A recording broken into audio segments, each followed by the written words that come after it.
Hello there. This is an incredible UFO sighting which interacted with over 10,000 people at a football match. It happened, they took photos of it, and like I say, there was over 10,000 witnesses plus the surrounding area of Tuscany. So it was endless, could be up to 100,000 people. It was loads. Why it's not so famous, I don't know. People talk about Congress and seeing if there's UFOs. We don't really need to. There's that many. This one story tells you everything you want to know, if I'm honest. It happened in 1954, and I think, yeah, I've got with it over to date, October 27th. I'm going to have to look at the spelling because I can't speak Italian. I'm awful, and I probably got it wrong. It was a football match. Pistoris Fiorentino versus Pistoris in Tuscany. I probably said that totally wrong. I know we have, but it's irrelevant. I mean, it's worth looking at. In 1954, put football match in Tuscany. It'll come up. It's brilliant. I've known about it for quite some years. It's one of those what attracted me when I was a young boy, and I hope you like it as well. It's a true story, like I say. It happened partly through a football match. It was a friendly match, and it was the sky was clear. There was nothing happening. It wasn't raining. It was just a nice sky. Good football match, and then nothing untoward. And suddenly, all these orbs, and it was so many orbs. There was uncountable. There was loads. There were orbs flying everywhere, and then suddenly there were these cigar shaped coming down, and then they were described. There was lots of glittering going on, and this went on for quite some time. It was just in flash, and so there were newspapers there already because it's a football match, even though it's a friendly two fairly big teams. I think there was, so the papers are there, and they reported on it and took photos and all sort of descriptions. And anyway, so the football matches stopped. They're all looking at this UFOs, these cigar-shaped, Cuban-shaped cigars, as they describe, and these orbs flying everywhere. Some describe the Cuban-shaped UFOs were changing shape from the orbs to that, which I find that sort of very interesting. And so I wasn't there, so I don't know. But there was a mixture, a lot of them. And then suddenly, out of this glittering, what people describe, it described like an angel air, and it went everywhere, all over the place. It was a bit like I have come across this, to be honest myself. It's like a sticky, um, substance, like a candy floss, but it got a tendency to decay very quickly. That one didn't. They actually got samples everywhere, and I didn't know anybody ever took samples until I read this. I'll just tell you what was in it, which they took out of the samples. The professor, it was calcium, magnesium, and I found this interesting. Calcium, magnesium. So I just want to I wrote it down, and boron silicon, and calcium, magnesium was in this angel air, what came from this UFO structures, and it went everywhere.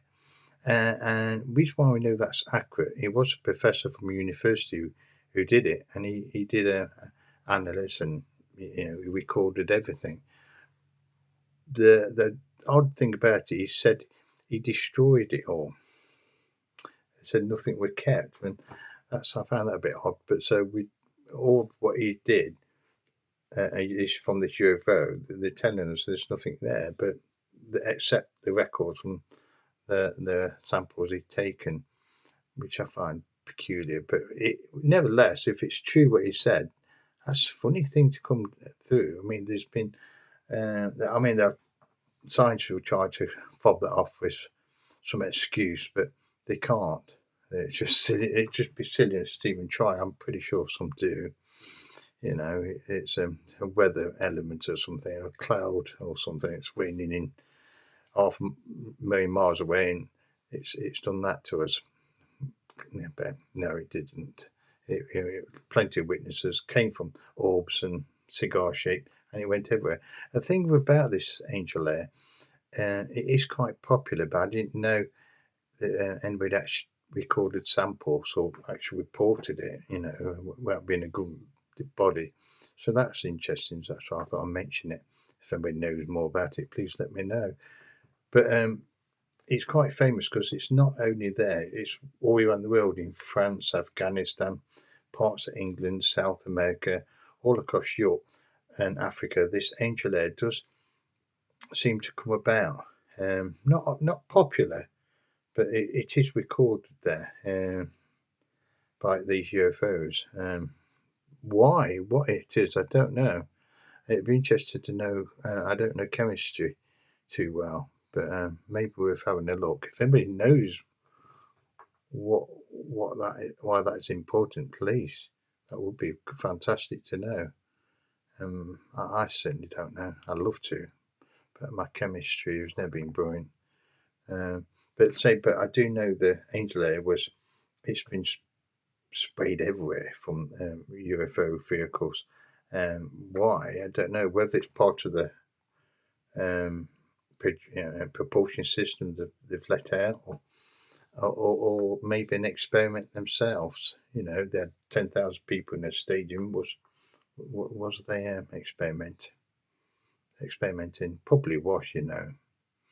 It'd be interesting also that all those people what were in that stadium at that time in '54. How did their lives, if their lives changed, and did they get well, or did they live a long life, or what happened to them? I mean, it's a big thing to ask, and probably nobody kept the records.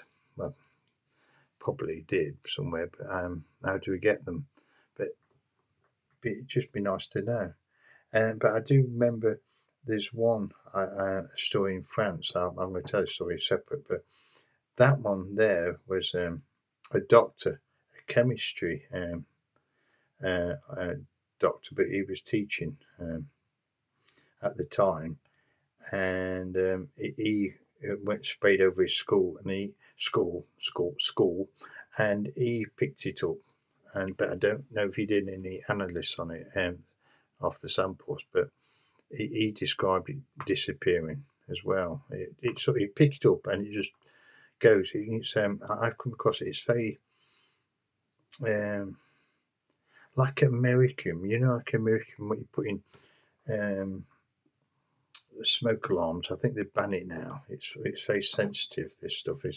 You don't touch it. It's very poisonous and cause cancer. You think you wash it off and you can't, so don't play with it.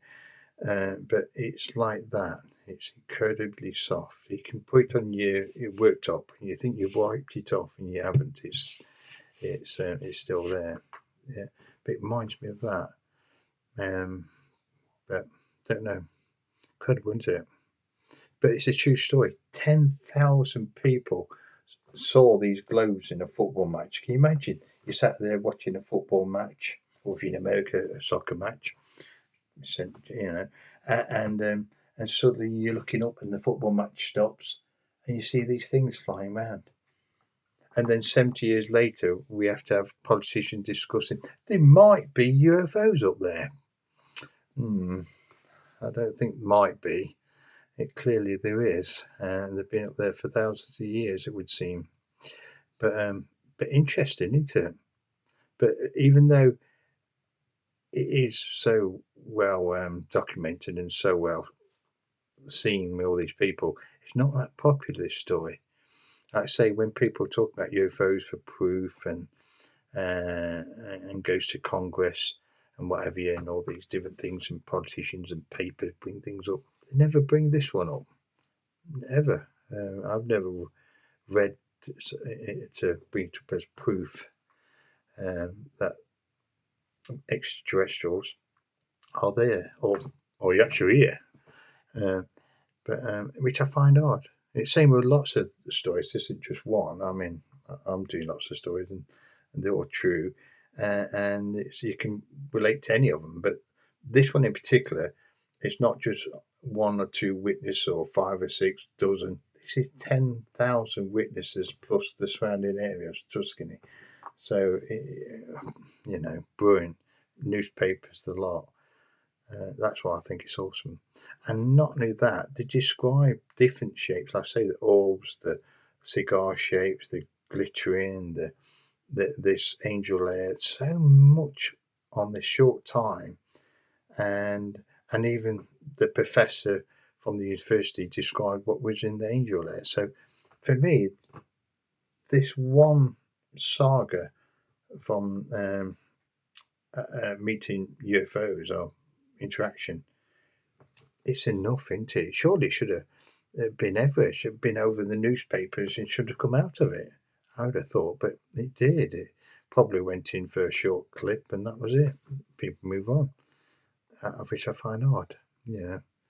Why aren't papers going mad? Say, look, what's going on here? We're paying all this money to MOD and government services. We want to know, but no, they're all quiet about it. But it's a true story. If you get a chance, 1954. I'm going to say the football teams again because I know I've said it wrong. I can't speak English, mind Italian very well. Fiorentina. Now, any Italians out there, I apologise. Versus Pistoiese. I've said it wrong. I know. Yeah, I'm sorry about that. But you'll find it. Tuscany, 1954. It's brilliant. It's there, and it is true.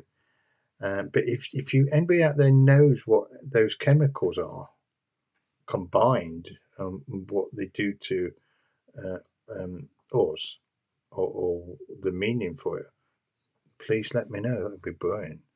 Yeah. I have mucked about with boron some years ago. I just thought about something which was interesting. Anyway, long time ago.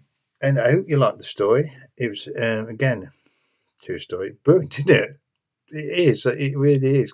It's just a thought. I've seen all these people watching football, and brilliant, having a good time, and suddenly you're looking upwards and going back to your partners and saying, "Look what I've saw." You don't even guess where I've been. Yeah, you've been football match. Oh no, I hadn't. We're watching them little green fellas up there, but they won't believe you, would they? But anyway, God bless. I hope you like the story. If you do get a chance to subscribe, that'd be brilliant as well. But anyway, God bless. Thank you. Bye.